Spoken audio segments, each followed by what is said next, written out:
السلام عليكم ورحمة الله وبركاته، حبايب الجمال، عاملين ايه؟ يا رب تكونوا بخير. اللهم صل وسلم وبارك على سيدنا محمد. صلى على الرسول حتى لو كنت مشغول، عشان ان شاء الله ربنا يحبك على طول.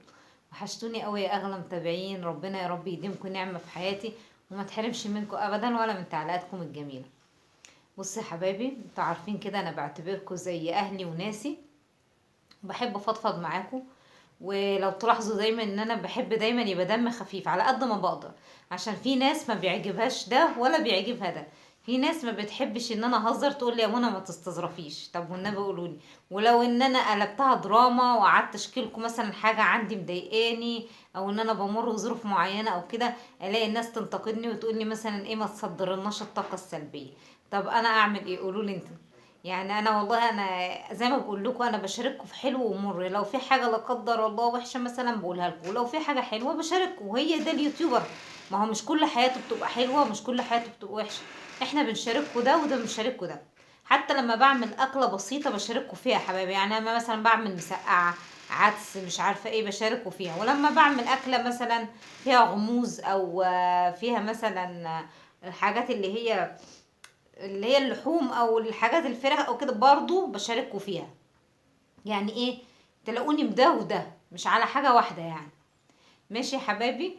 بس انا والله انا شايفة ان دم الحمد لله خفيف. يعني في ناس كتير بسم الله ما شاء الله، يعني 90% بيقولوا لي لا انت دمك خفيف يا منى.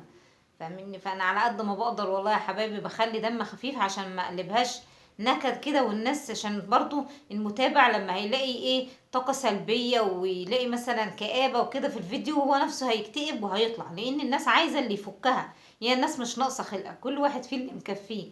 فلما الواحد هيلاقي مثلا هموم، وان تشيل اللي قدامك ده هم فوق همه، وهيهرب منك. فانا على قد ما بقدر بحاول ابقى كوميدي كده ولذيذ، زي ما بيقول لايت كوميدي كده، زي ما بيقولوا الكلام ده.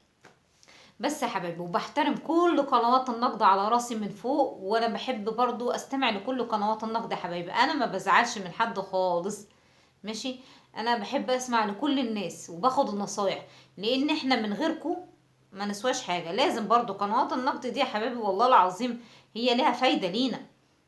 يعني انا مثلا سمعت من قناة بتقول مثلا لا ما عجبهاش مثلا غلاف لصورة معينة، انا كنت عاملة الصورة مصغرة، جريت على طول عينته.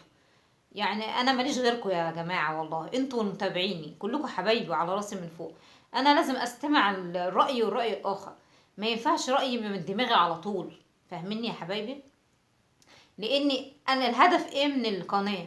ان انا اسعد اللي قدامي ده، وايه اشوف الحاجه اللي هي تسعدهم واحاول اعملها لهم، مش الحاجه اللي تسعدني انا واعملها. فاهميني يا حبايبي؟ فانا احترمت القناه جدا لما لقيتها بتقول لا يا منى غيري الصوره، جريت على طول غيرتها يا حبايبي. وزي ما بقول لكم كده برضو، حتى بالنسبه لمتابعيني والله العظيم لما بيقولوا لي على اي حاجه، بحاول على قد ما بقدر، على قد ما اقدر لو الظروف متاحه اعمل اللي هم عايزينه. يعني انا باخد الافكار بتاعتكم وحطها في دماغي على فكره، حتى لو الظروف مش مناسباني ان انا اعمل الحاجه اللي انتوا بتطلبوها مني دلوقتي.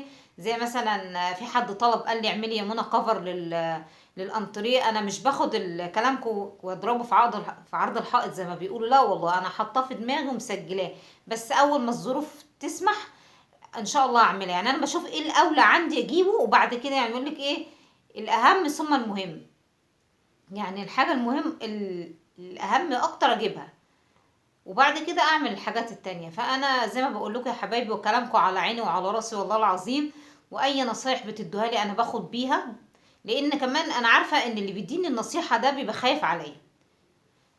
في ناس بقى تانية ده بتبقى داخلة مثلا من باب ان هي تستهزأ وكده، لا دول اركنوهم على جنب. انا ما بعترفش بالكلام بتاعهم. لكن كل متابعين الحمد لله، وكل قنوات النقد بتبقى هدفها ان هي تصلح القناة دي. فاهمين يا حبايبي؟ لان احنا بنبقى قدوة للناس، فهم القناة النقد دي هي بتصلح لنا اي عيوب. فاهميني؟ فدي حاجة حلوة، زي من اخر كده ايه مدير اعمالنا، هم يعتبروا يعني مديرين اعمالنا. يقولوا لنا اعملوا ده، ما تعملوش ده، ده غلط، ما تعملوش ده. فده انا عايزه اقول للناس يا جماعه ما تزعلوش من قنوات النقد، لان هم بيشوفوا ايه الغلط وايه، ويفتحوا عينيكوا ليه عشان انتوا ما تعملوش الغلط ده تاني وما تكرروش. بس يا حبايبي لو عجبكم بقى يا حبايبي، ما اعرفش بقى لساني عامل كده. لو عجبكم الفيديو يا حبايبي، ما تنسوناش بالشير واللايك والاشتراك في القناه وتفعلوا زر الجرس عشان يوصلكم كل جديد، وتصلوا على الرسول عليه افضل الصلاه والسلام. مع السلامه.